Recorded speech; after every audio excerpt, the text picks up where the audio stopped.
அவனுக்கு இப்போ தான் 4 மாதம் வந்தான். கட்சியில் 4 மாதத்துக்கு முன்னாடி வந்திருக்கிறான்.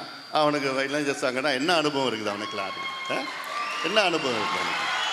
வேறு என்ன போட்டு பண்ணுங்க, நல்ல அனுபவசாலியாக பண்ணுங்க தான் நான் சொன்னேன். களத்தில் நல்ல ஆள் வேணும், நல்ல திறமையாக வேணும்னு. வந்த உடனே போய் அப்புறம் இளைஞர் சங்க பொறுப்பில் போட்டு நான் சொல்கிறது தான் நீங்கள் சொல்லுங்க, கேட்கணும். யாராக இருந்தாலும் நான் சொல்கிறது தான் கேட்கணும். எல்லாம் பண்ணுங்க, நீங்கள் பண்ணுங்க. புரியுதா? நான் சொல்கிறத கேட்கலன்னா யாரும் இந்த கட்சியில் இருக்க முடியாது. இது நான் உண்டாக்குன கட்சி. நான் சொல்கிறத கேட்கலன்னா யாரும் இந்த கட்சியில் இருக்க முடியாது. அவனுக்கு இப்போ தான் 4 மாதம் வந்து முகுந்தன் மீண்டும் சொல்கிறேன், மாநில இளைஞர் சங்க தலைவராக நியமிக்கப்படுகிறார். கை தட்டுங்கப்பா. குடும்பத்தில் இன்னொன்று போடு. குடும்பத்தில் வச்சுக்கிட்டு எனக்கு ஒரு அலுவலகம் நான் வச்சுருக்கிறேன். இப்போ ஒரு புதுசாக ஒன்று ஆரம்பிச்சிருக்கிறேன். அங்கே வந்து எல்லாம் என்னை பார்க்கலாம். பனையூரில், சென்னை பனையூரில் அலுவலகம் ஒன்று திறந்திருக்குது. 3வது தெருவில் வச்சுருக்குது. மீண்டும் சொல்லுகிறேன், உங்களுக்கு மாநில இளைஞர் சங்க தலைவர் முகுந்தன் பரசுராமன். 4446060628 குறிச்சிக்கங்க. என்ன தொடர்பு கொள்ளலாம். எல்லாம் வந்து எப்போனா பார்க்கலாங்க. அலுவலகம் இன்னொரு அலுவலகம் திறந்துங்க, நடத்துன்னு தானே சொல்கிறேன். நடத்துங்க. அவர் உனக்கு உதவியாக இருக்க போகிறாரு. முகுந்தன் உனக்கு உதவியாக இருக்க போகிறாரு. அதனால் இதை யாரும் மாற்ற முடியாது. உனக்கு விருப்பம் இல்லைன்னா அவ்வளோதான். வேறு என்ன சொல்ல முடியும்? முகுந்தன் தலைவர். நான் சொல்கிறது தான் கேட்கணும். நான் ஆரம்பித்த கட்சி.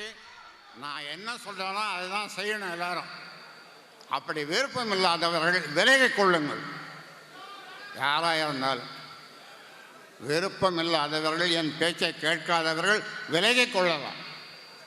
முகுந்தன் மீண்டும் சொல்கிறேன், பாமகவினுடைய புத்தாண்டு சிறப்பு பொதுக்குழு கூட்டத்தில் ராமதாஸ், அன்புமணி ராமதாஸ் இடையே ஏற்பட்டிருக்கக்கூடிய இந்த வார்த்தை போர் என்பது அரசியல் களத்தில் மிகப்பெரிய ஒரு பரபரப்பை ஏற்படுத்தி இருக்கிறது. இது ஒரு அதிகார மோதலா என்கின்ற ஒரு கேள்வியும் எழக்கூடிய ஒரு சூழல் இருக்கிறது. நான் உருவாக்கிய கட்சி, அதற்கு கட்டுப்பட்டு நடக்க வேண்டும் என்கின்ற துணியில் ராமதாஸ் பேசுகிறார். ஆனால் அதற்கு சற்றும் சளைக்காமல் அன்புமணி தன்னுடைய குரலை உயர்த்தி அவரும் அதற்கு பதிலடி கொடுப்பதைப் போல இந்த வார்த்தை போர் என்பது நீடிக்கிறது.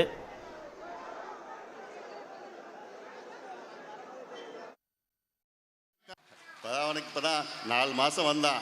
கட்சியில் 4 மாதத்துக்கு முன்னாடி வந்திருக்கிறான். அவனுக்கு இளைஞர் சங்கன்னா என்ன அனுபவம் இருக்குது அவனுக்குலாம்? என்ன அனுபவம் இருக்குது அவனுக்கு?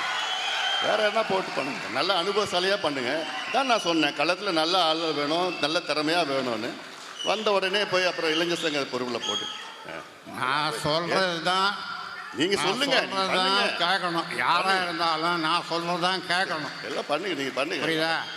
நான் சொல்கிறத கேட்கலன்னா யாரும் இந்த கட்சியில் இருக்க முடியாது. இது நான் உண்டாக்குன கட்சி. நான் சொல்கிறத கேட்கலன்னா யாரும் இந்த கட்சியில் இருக்க முடியாது. முகுந்தன் மீண்டும் சொல்கிறேன், மாநில இளைஞர் சங்க தலைவராக நியமிக்கப்படுகிறார். கை தட்டுங்கப்பா. குடும்பத்தில் இன்னொன்று போடு. குடும்பத்தில் வச்சுக்கிட்டு எனக்கு ஒரு அலுவலகம் நான் வச்சுருக்கிறேன். ஒரு புதுசாக ஒன்று ஆரம்பிச்சிருக்கிறேன். அங்கே வந்து எல்லாம் என்னை பார்க்கலாம். பனையூரில், சென்னை பனையூரில் அலுவலகம் ஒன்று திறந்திருக்குது. 3வது தெருவில் வச்சுருக்குது.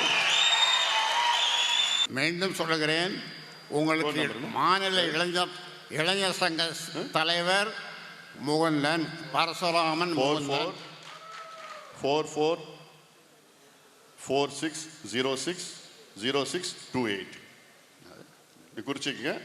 என்ன தொடர்பு கொள்ளலாம். எல்லாம் வந்து எப்போனா பார்க்கலாங்க. அலுவலகம் இன்னொரு அலுவலகம் திறந்துங்க, நடத்துன்னு தானே சொல்கிறேன். நடத்துங்க. அவர் உனக்கு உதவியாக இருக்க போகிறாரு. முகுந்தன் உனக்கு உதவியாக இருக்க போகிறாரு. உடனுக்குடன் செய்திகளை தெரிந்து கொள்ள சன் நியூஸ் பெல் ஐகானை கிளிக் பண்ணுங்க.